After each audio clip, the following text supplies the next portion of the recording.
Video like जरूर कर लीजिए और ऐसे वीडियो लगातार फ्री में पाने के लिए चैनल को तुरंत सब्सक्राइब कर लीजिए और बेल आइकन को जरूर टैप कर लीजिए ताकि आगे भी सारे वीडियो आपको मिलते रहे। यूट्यूब में फॉलो करते हैं तो प्लीज ये वाला फ्री टेलीग्राम चैनल जरूर ज्वाइन कर लीजिएगा। सारे नोटिफिकेशन सारे अपडेट यहीं पे आते हैं, ध्यान रखिए। नमस्कार दोस्तों, स्वागत है आपका सी सेट प्रिपरेशन के इस यूट्यूब चैनल पर। आज की इस वीडियो में हम लोग यूपी ट्रिपल एससी आयोग द्वारा आयोजित अलग अलग प्रतियोगी परीक्षाओं के मैथ्स के कुछ बेहतरीन प्रश्नों का डिस्कशन करेंगे। यह क्लास आपके लिए अत्यंत महत्वपूर्ण है। साथियों, अगर आप यूपी ट्रिपल एससी पीईटी का एग्ज़ाम देने जा रहे हैं तो इस सीरीज को ज़रूर फॉलो कीजिएगा। तो चलिए शुरू करते हैं आज के इस इंटरेस्टिंग क्लास को। इससे पहले आप वीडियो को लाइक कर दीजिएगा और चैनल पर अगर पहली बार विजिट किए हैं तो सब्सक्राइब करना ना भूलिएगा। तो साथियों, अगर आप टीम के पेड कोर्सेज को ज्वाइन करना चाहते हैं तो इसके लिए नीचे स्क्रीन पर जो नंबर दिख रहे हैं आप इनमें से किसी भी नंबर पर कॉल या फिर व्हाट्सएप कर कोर्स की जानकारी ले सकते हैं। चलिए अब हम लोग देखते हैं प्रश्नों को। पहला प्रश्न यहाँ पर दिया है, निम्नलिखित में से कौन सी संख्या एक अभाज्य संख्या नहीं है। देखिए यहाँ पर 4 विकल्प दिए गए हैं, इसमें से कोई एक विकल्प ऐसा है जो कि अभाज्य नहीं है। तो आपको बताना है कौन सी संख्या अभाज्य नहीं है। तो सबसे पहले तो ये समझिए कि अभाज्य संख्या क्या होता है। अभाज्य मतलब प्राइम नंबर। अगर अभाज्य संख्या की बात करेंगे तो ये संख्या या तो 1 से कटेगी या तो स्वयं से कटेगी, इसके अतिरिक्त अन्य किसी संख्या से नहीं कटेगी। तो अब यहाँ पर 4 विकल्पों में चेक करेंगे कौन सी संख्या अभाज्य। 281, 541, 409 और 437। चेक करने का तरीका क्या होता है, तो इसको चेक करने का सिंपल सा तरीका है। देखिए जो संख्या दिया, जैसे 281 दिया है ना, तो 281 के आसपास की जो पूर्ण वर्ग संख्या है, जैसे अगर आप देखेंगे तो यहाँ पर 225, 256 है ना, 16, 17 289 होता है, 18 324 होता है। तो आपने 324 लिया, ये इसके आसपास की पूर्ण वर्ग संख्या है। इसका करेंगे वर्गमूल, इसका वर्गमूल आएगा 18। अब 18 से छोटी जितनी अभाज्य संख्या है, जैसे 2, 3, 5, 7, 11, 13, 17, इन सब से चेक करेंगे कि ये संख्या कट तो नहीं रही। तो अब देखिए जिसने डिविजिबिलिटी कॉन्सेप्ट सीख रखा है वो तुरंत कर लेगा। 2 देखिए ये सम नहीं है, नहीं कटेगा। 3 की बात करें, 8 1 9 2, 3 से भी नहीं कटेगा, 5 से भी नहीं कटेगा, 7 चौका 28, 1 बचेगा, नहीं कटेगा। 11 की बात करेंगे, 11 से भी नहीं कटेगा। 13 दूना 26, इससे भी नहीं कटा। फिर 17 1 17 और यहाँ पर देखेंगे तो कितना बचेगा, 11 बचेगा, 17 से भी नहीं कटेगा। तो कॉन्सेप्ट क्या है, कॉन्सेप्ट सिंपल सा ये है, जो संख्या दिख रहा है, जैसे 281 आपने लिया तो इसके आस पड़ोस का जो पूर्ण वर्ग संख्या होगा उसे लिखेंगे, उसका वर्गमूल देखेंगे और वर्गमूल से छोटी जितनी अभाज्य संख्याएं हैं सबको लिखेंगे और एक एक के साथ चेक करेंगे। अब ये प्रोसेस आपको लग रहा होगा कि इतना ज़्यादा करना है, तो इतना ज़्यादा नहीं है, चीज़ें याद रहेंगी तो आप बहुत आसानी से कर पाएंगे। जैसे 409 की अगर बात करें, 409 को चेक करना है, तो देखिए 409 के आसपास का पूर्ण वर्ग संख्या क्या हो जाएगा, 20 का स्क्वायर 400, 21 का 441 होता है। तो 441 मतलब 21 से छोटी संख्या है लिखना, तो 2। अब ये लिखिए मत, मन में ही ऐसे चेक कर लीजिए, 2 से कटा, नहीं कटा। अभी शुरुआत है तो मैं यहाँ पर चीज़ों को लिख दे रहा हूँ, बाकी धीरे धीरे आगे आप चीज़ों को जब तेज़ गति से समझने लगेंगे तो डायरेक्ट वैसे ही चेक किया जाएगा। देखिए 2 से काटेंगे, ये संख्या सम नहीं है, नहीं कटेगा। 3 से काटेंगे, 9 4 13, नहीं कटा। 5 से नहीं कटेगा क्योंकि इकाई अंक न तो 0 है न तो 5 है। 7 से काटेंगे, 7 बचे 35, 5 बचा, नहीं कटा। 11 3 33, नहीं कटेगा। 13 3 39, नहीं कटेगा। 17 दूना 34, 6 बचा, नहीं कटा। 19 से काटेंगे तो 19 दूना 38, 2 बचा, 19 से भी नहीं कटा। किसी से नहीं कटा, मतलब ये भी संख्या अभाज्य है। आपको बताना है कौन सा अभाज्य नहीं है। देखिए 541 की अगर बात करेंगे तो 541 के लिए क्या है, अब अगर 23 का देखेंगे तो 529, 24 होता है 576। तो इसमें बस आप क्या करेंगे, 19 है, 19 से आगे 23 को भी शामिल कर लेंगे तो ये भी हो जाएगा। देखिए 2 से कटा नहीं, 3 से देखेंगे नहीं कटेगा, 4 से 5 से भी नहीं कटा, 7 से अगर हम लोग काटें, 7 7 49, नहीं कटा। 11 चौका 44, नहीं कटेगा। फिर 13 से काटेंगे, 13 चौका 52, नहीं आएगा। 17 त्रिक 51, नहीं कटेगा। 19 दूना 38, देखिए 19 से अगर काटेंगे तो कितना होगा, 19 दूना 38, यहाँ पर जो बचेगा कि 38 6 44 और 161, ये भी नहीं कटेगा। ठीक, तो 19 से भी नहीं कटा। जब 3 नहीं कटा तो यही इसका आंसर हो गया, ये अभाज्य नहीं है। अब कैसे कंफर्म कह पाएंगे कि अभाज्य नहीं, तो इसको भी चेक कर लेते हैं। देखिए, ये अगर हम देखेंगे तो 22 का स्क्वायर 484 होता है, तो 2 से काटेंगे नहीं कटेगा, 3 से काटेंगे नहीं कटेगा, 5 से भी नहीं कटेगा, 7 से काटेंगे 7 6 का 42 नहीं, 11 से काटेंगे तो 11 से ये क्या हो जाएगा, 11 3 33 नहीं कटा। 13 से अगर इसको काटे तो 13 3 39, 4 बचा नहीं।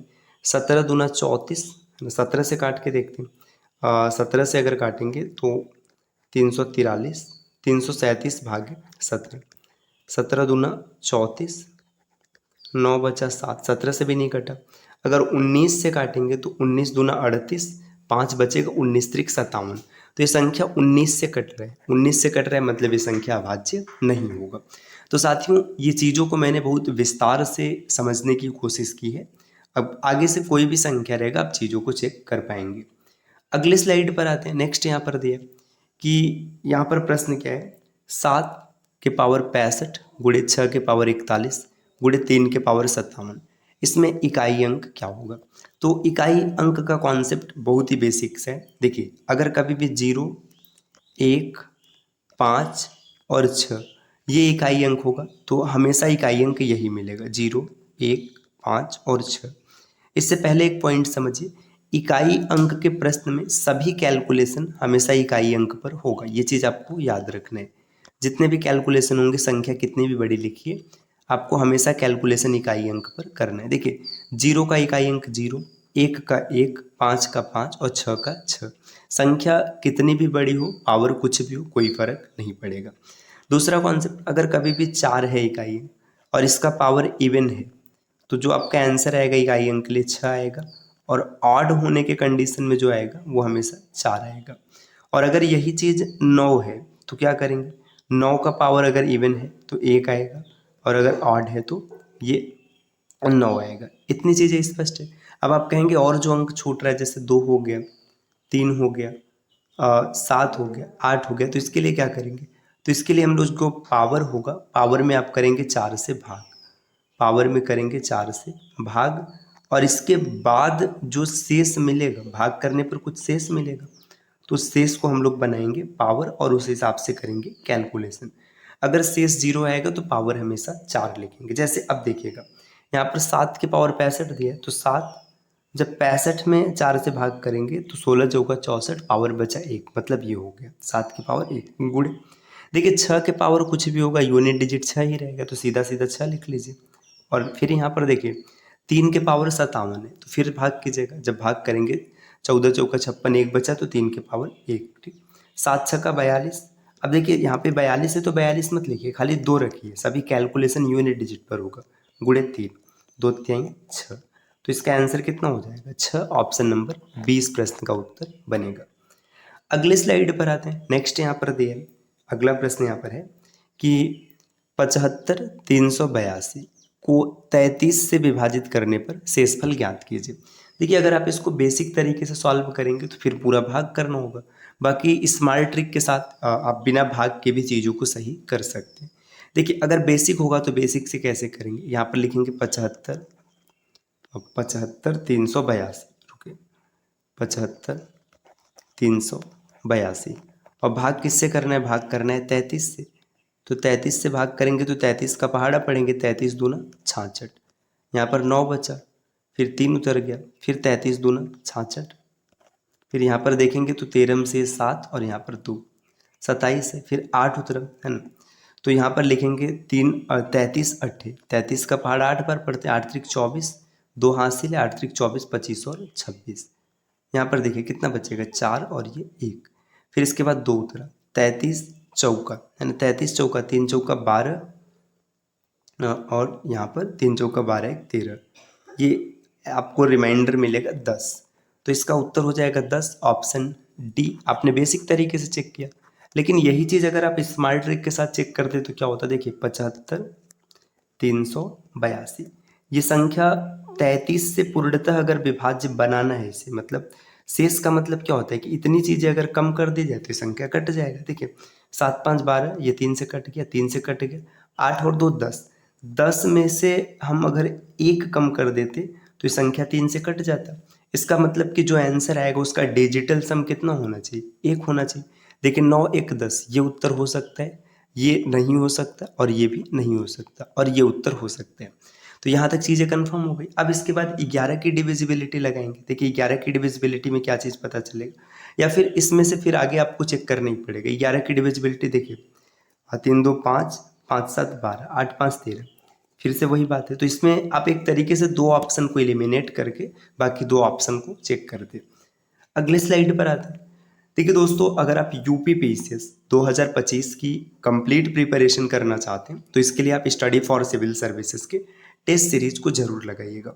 55 टेस्ट सीरीज मात्र 2399 रुपये में आपको प्राप्त हो जाएंगे। अगर आप इसके बारे में और कुछ जानकारी प्राप्त करना चाहते हैं तो नीचे स्क्रीन पर जो नंबर दिख रहे हैं आप इनमें से किसी भी नंबर पर कॉल या व्हाट्सएप कर जानकारी ले सकते हैं। चलिए अब आते हैं अगले स्लाइड पर। नेक्स्ट यहाँ पर देखिए दिया है, निम्न संख्याओं में से कौन सी संख्या 3 से विभाजित नहीं की जा सकती। आपको बताना है कौन सी संख्या 3 से विभाजित नहीं होगी। तो देखिए 3 से विभाजित होने वाली जो संख्याएं होती हैं उनके अंकों का योग भी हमेशा 3 से विभाजित होता है। जैसे इसमें देखिएगा 8 1 9 ये 3 से कट गया, 7 और 5 12 ये भी 3 से कट गया, 2 और 1 3 ये भी 3 से कट गया और 6 ये भी 3 से कट गया। तो यहाँ पर जितने भी लिखे गए हैं इन सबका डिजिटल सम 3 से कट रहा है, मतलब ये 3 से कटेगा। देखिए 6 3 9 ये कट जाएगा, 4 2 6 ये भी कट जाएगा, 8 1 9 ये भी कट जाएगा। तो ये संख्या 3 से विभाज्य है। 5 1 6 फिर 3 7 2 9 और 9 ये संख्या भी 3 से पूर्णतः विभाज्य है। तो जब 3 ऑप्शन विभाज्य हो गया तो ऑप्शन डी ही इसका सही उत्तर बनेगा। देखिए 9 3 12 ये तो कट रहा है, 5 4 9 ये भी कट रहा है, 8 7 15 भी कट रहा है, लेकिन 2 नहीं कट रहे, तो इसलिए ये संख्या 3 से विभाज्य नहीं है। ऑप्शन डी इस प्रश्न का उत्तर हो जाएगा। अगले स्लाइड पर आएंगे। यहाँ पर दिए दो संख्याओं का गुणनफल अब 2028 है और उनका HCF 13 है, तो ऐसे कितने युग्म संभव हैं। देखिए दो संख्याएं, मान लीजिए संख्या x और y है। अब एक चीज़ ध्यान देना, इसका HCF 13 है। HCF का मतलब क्या होता है, इसमें हाईएस्ट कॉमन की बात की जा रही। अगर HCF 13 है तो संख्या को आप मान लो 13x और 13y, क्योंकि x y आपस में भले ही कट जाएगा लेकिन बाद में 13 कॉमन मिल जाएगा। एक संख्या 13x और दूसरी संख्या 13y। ठीक है, अब इसका HCF जब देखा जाएगा तो इसका HCF कितना आएगा, 13 आराम से आएगा क्योंकि यहाँ पर यही कॉमन मिलेगा। और इसका जो गुणनफल है 13x और गुणे 13y ये बराबर है 2028 के। इतनी बात समझ में आ गई। अब यहाँ से हम x गुणे y अगर निकालें तो x गुणे y कितना आएगा, 13 से काटेंगे तो एक बार इसको काटते हैं, 13 1 का 13 और 13 5 65, 13 6 78। एक बार काटने पर 156 आया, फिर से काटेंगे तो फिर ये 12 आएगा। तो देखिए x गुणे y की जो वैल्यू है ये कितनी है, ये 12 है। अब x गुणे y 12 आप कैसे कैसे लिख सकते हैं, आप आराम से लिखेंगे 1 गुणे 12 एक पॉसिबिलिटी तो ये है, फिर लिखेंगे 2 गुणे 6 एक पॉसिबिलिटी ये है, फिर लिखेंगे 3 गुणे 4 एक पॉसिबिलिटी ये है। तो क्या इसका आंसर 3 बनेगा। अब एक चीज़ ध्यान दीजिए, 1 गुणे 12 में आप देखेंगे कोई कॉमन नहीं, मतलब ये ठीक है, बात सही है। एक संख्या को 13 मान लीजिएगा और एक संख्या को 156 मान लीजिएगा। दूसरी संख्या में जब 2 गुणे 6 आप लिखेंगे ना, मतलब इसको देखिए 13 दूना 26 और 13 6 का 78। अब इसमें 2 कॉमन हो जा रहा है, जब 2 कॉमन हो जा रहे हैं तो इसका HCF 13 ना आकर के 2 आता। और इसमें देखिएगा 13 3 39 और 13 4 52। तो एक पेयर ये संभव है और एक पेयर ये संभव है। तीसरा क्यों नहीं संभव है, क्योंकि यहाँ पर अगर आप देखेंगे तो HCF 2 मिलेगा न कि 13 मिलेगा। तो इसके कितने युग्म संभव है, 2 युग्म संभव है। अब संख्या भी देख सकते हैं 13 और 156, 39 और 52। अगले स्लाइड पर आते हैं। नेक्स्ट यहाँ पर दिए प्रथम 35 सम प्राकृतिक संख्याओं के गुणनफल में दहाई के स्थान पर कौन सा अंक होगा। देखिए प्रथम 35 सम प्राकृतिक संख्या लिखना, तो क्या इसको लिखेंगे भाई 35, जी नहीं। देखिए पहली संख्या 2, फिर 4, फिर 6 8 10। अब एक चीज़ ध्यान दीजिए, 5 अंक हम लोगों ने लिखा 0 आ गया, फिर से जब 5 अंक लिखते तो फिर यहाँ पर 20 आ जाता, फिर से 5 अंक लिखते तो यहाँ पर 30 आ जाता है, फिर से 5 अंक लिखते तो 40 आ जाता है। ऐसे ही तो होता ना। और जब फिर से 5 अंक लिखते तो बढ़ता जाता। आपसे पूछा जा रहा है दहाई, देखो इकाई दहाई ये कितना आएगा, 0 ही आएगा। तो ऑप्शन डी को टिक कीजिए और आगे बढ़िए। तो साथियों ये आज की क्लास रही जिसमें हम लोगों ने कुछ बेहतरीन प्रश्नों का डिस्कशन किया है। ये जितने भी प्रश्न हैं सब यूपी ट्रिपल एससी आयोग के द्वारा जो परीक्षाएं आयोजित की गई हैं उसमें पूछा जा चुका है। तो संभावना है कि पेट के एग्जाम में भी ऐसे प्रश्न देखने के लिए मिलेंगे। तो इसलिए आप इसको लगातार फॉलो कीजिए जब तक पेट का एग्जाम नहीं हो जाता। और चीज़ों को अगर आप और आसान बनाना चाहते हैं तो आप टीम के पेड कोर्सेज को फॉलो कर सकते हैं, जिसके लिए आपको प्ले स्टोर से ज्ञान सर एजुकेशन एप्लीकेशन इंस्टॉल करना है। इंस्टॉल कीजिए और आप टेस्ट सीरीज को ज्वाइन कीजिए। तो चलिए फिर मिलते हैं आपसे अगले वीडियो में कुछ नए इन्फॉर्मेशन के साथ। तब तक के लिए नमस्कार।